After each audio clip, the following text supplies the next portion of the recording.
ചൂണ്ടയിടൽ പരിപാടിയായിട്ട് ഒന്നിറങ്ങുകയാണ്. എന്താണെന്ന് നോക്കട്ടെ.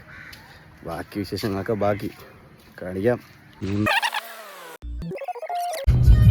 നമ്മൾ 3 പേരാണുള്ളത്. ഹസനുണ്ട്, പ്രോ ചൂണ്ടക്കാരൻ അപ്പു.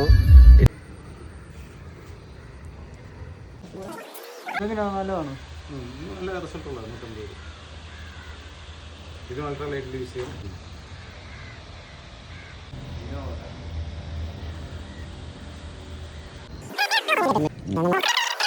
ആദ്യത്തെ ട്രയൽ നോക്കാൻ വേണ്ടിയിട്ട് നമ്മളിതാ ചൂണ്ടക്കാരൻ വെതർ ചെക്ക് ചെയ്യുന്നുണ്ട്. എങ്ങനെയുണ്ട് കടലിൻ്റെ കോളും മാക്കവും തൂക്കവും. വെതർ മോശമായതുകൊണ്ട് നമ്മൾ ഇവിടെ നിന്ന് മാറി അപ്പുറത്തെ കായലിൻ്റെ സൈഡിലോട്ട് പോകാൻ വേണ്ടി പോയിക്കൊണ്ടിരിക്കും.